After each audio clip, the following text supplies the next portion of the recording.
Bagaimana kita diselamatkan oleh Yesus?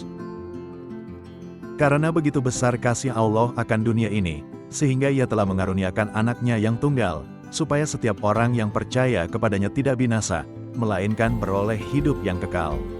Yohanes 3 ayat 16. Allah mengasihi kita semua. Allah mengasihi setiap orang dengan kasih yang kekal. Dia adalah Bapa dari roh kita.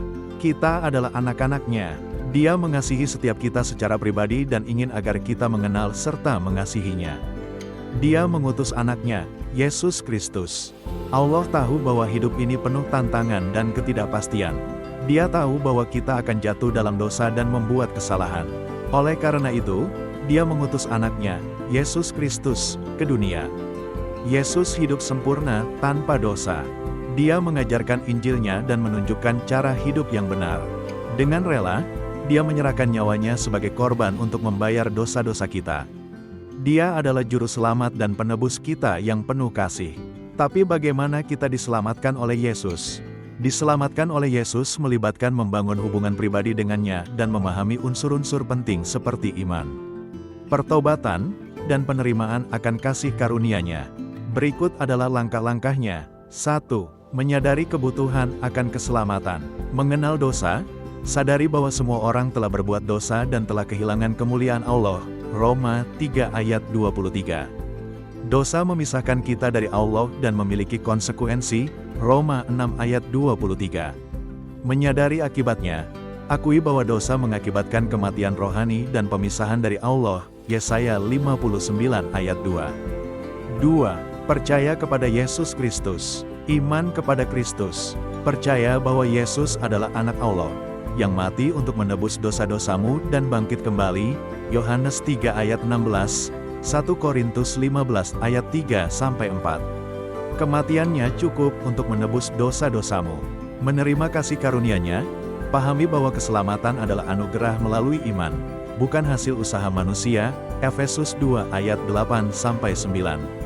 Artinya, kamu tidak bisa menyelamatkan dirimu sendiri, ini adalah karunia dari Allah. 3. Bertobat dari dosa. Berbalik dari dosa. Pertobatan melibatkan perubahan pikiran dan hati terhadap dosa. Ini berarti meninggalkan dosa dan berbalik kepada Allah. Kisah Para Rasul 3 ayat 19. Langkah ini mencakup pengakuan atas kesalahan dan komitmen untuk hidup menurut jalan Tuhan. 4. Mengakui Yesus sebagai Tuhan. Menyatakan iman. Roma 10 ayat 9-10 menyatakan, jika kamu mengaku dengan mulutmu bahwa Yesus adalah Tuhan, dan percaya dalam hatimu bahwa Allah telah membangkitkan Dia dari antara orang mati, maka kamu akan diselamatkan. Pengakuan ini adalah pernyataan imanmu secara terbuka. 5. Menerima Yesus. Mengundangnya ke dalam hidupmu, kita dapat mengungkapkan iman dan keinginanmu untuk diselamatkan melalui doa. Ini sering disebut sebagai doa orang berdosa. Doa ini bisa sederhana tetapi tulus. Misalnya, Yesus yang baik, aku tahu bahwa aku orang berdosa dan membutuhkan kasih karunia-Mu. Aku percaya Engkau mati untuk dosa-dosaku dan bangkit kembali. Ampunilah aku, masuklah ke dalam hatiku, dan jadilah Tuhan dan Juru Selamatku. Tolonglah aku untuk hidup bagi-Mu mulai hari ini. Amin.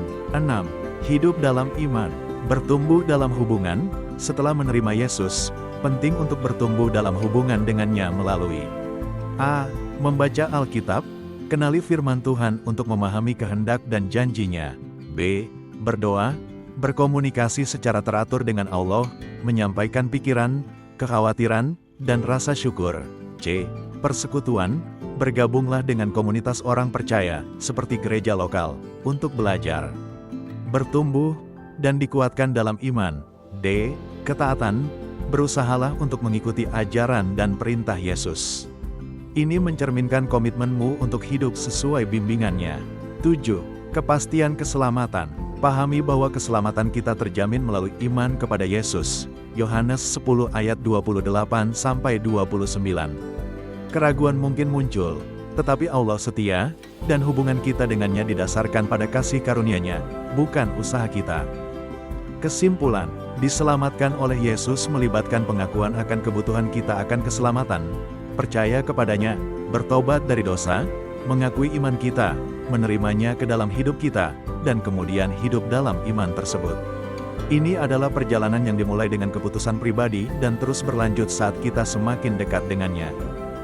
Terima kasih telah membaca. Sebelum pergi, jangan lupa untuk like, share, dan subscribe.